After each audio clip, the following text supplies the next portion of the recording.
नमस्कार,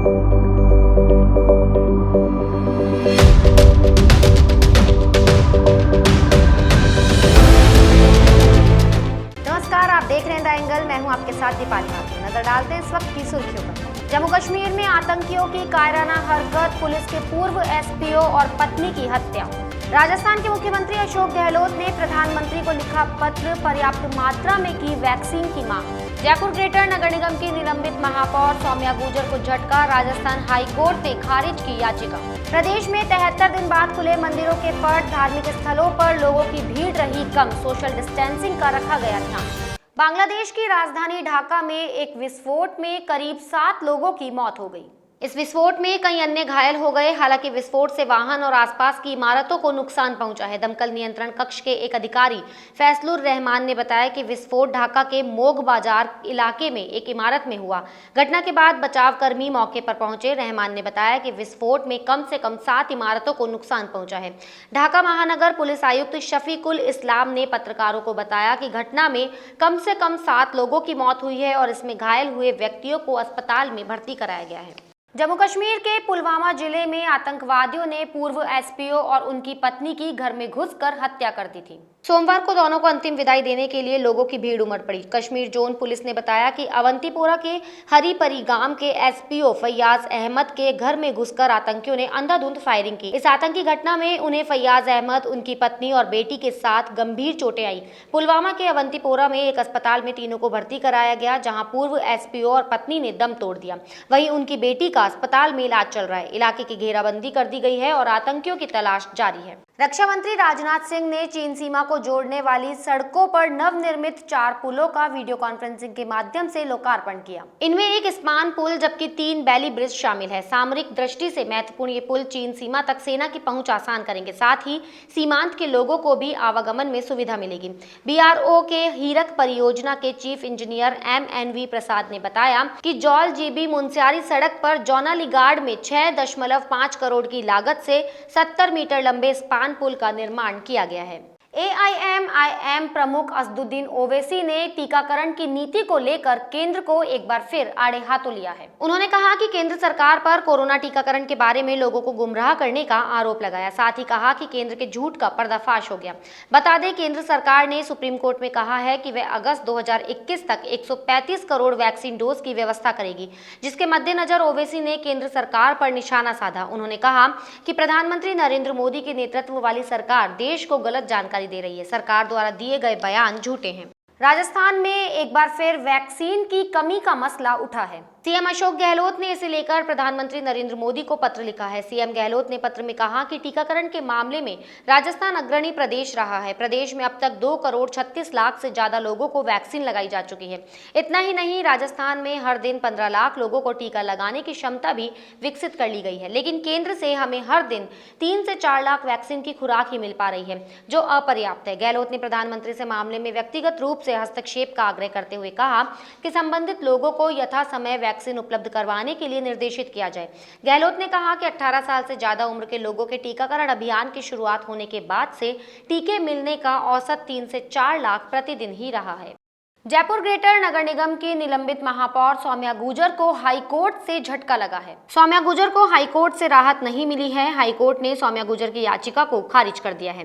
ग्रेटर निगम की निलंबित मेयर सौम्या गुर्जर की याचिका पर हाईकोर्ट के जस्टिस पंकज भंडारी व CK सोनगरा की खंडपीठ ने यह फैसला सुनाया। कोर्ट ने स्थानीय निकाय के क्षेत्रीय उपनिदेशक की न्यायिक जांच को वैध माना है।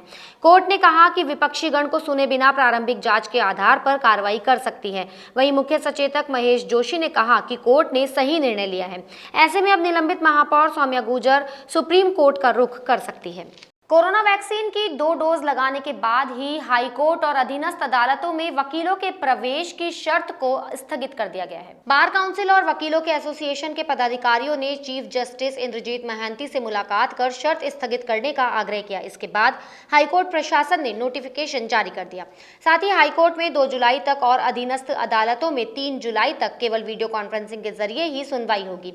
गौरतलब है कि हाईकोर्ट प्रशासन ने गत 24 जून को एक अधिसूचना जारी कर 28 जून से खुलने वाली अदालतों के लिए गाइडलाइन निर्धारित की थी। इसके अनुसार हाईकोर्ट व अधीनस्थ अदालतों में केवल ऐसे अधिवक्ता ही उपस्थिति दे सकेंगे जिन्होंने कोविड-19 की दोनों डोज लगाने के बाद 14 दिन की अवधि पूरी कर ली है। जयपुर मेट्रो आज सुबह 6:20 से शाम 7:30 बजे तक चलेगी। रविवार को छोड़कर जयपुर मेट्रो हर दिन 10 मिनट के अंतराल से लोगों को मिलेगी। बड़ी चौपड़ से मानसरोवर के लिए आखिरी मेट्रो ट्रेन शाम 7:30 बजे मिलेगी। वहीं मानसरोवर से बड़ी चौपड़ के लिए भी आखिरी मेट्रो 7:30 बजे चलेगी। एक दिन में मेट्रो कुल 156 फेरे लगाएगी। जयपुर मेट्रो के अध्यक्ष व प्रबंध निदेशक अजिताभ शर्मा ने बताया कि मेट्रो परिचालन की यह व्यवस्था सरकार के आगामी आदेशों तक रहेगी। मेट्रो में सोशल डिस्टेंसिंग बनाए रखने के पूरे इंतजाम किए गए हैं। बिना मास्क यात्री मेट्रो में सफर नहीं कर सकेंगे। जयपुर नगर निगम ग्रेटर की कार्यवाहक महापौर शील धाबाई के निवास पर कुछ युवकों ने हमला बोला था। हमला करने पहुंचे 3 युवकों में से एक युवक को उनके सुरक्षा गार्ड और ड्राइवर ने पकड़ लिया। घटना की सूचना मिलते ही करनी विहार थाना पुलिस मौके पर पहुंची और युवक को गिरफ्तार कर बाइक को जब्त कर लिया। इस घटना के बाद वार्ड 60 के युवा शील धाबाई के समर्थन में उतर गए। जन सैलाब महादेव मंदिर से महापौर शील धाबाई के आवास तक पहुंचा। एक दिन पूर्व हुई घटना के बाद विशाल यादव के नेतृत्व में सैकड़ों युवा महापौर आवास पहुंचे। इस दौरान अखिलेश माथुर, चैतन्य शर्मा, रजनी विहार कॉलोनी के अध्यक्ष मूल सिंह भी मौजूद रहे। युवाओं ने हर मौके पर साथ रहने का वादा किया।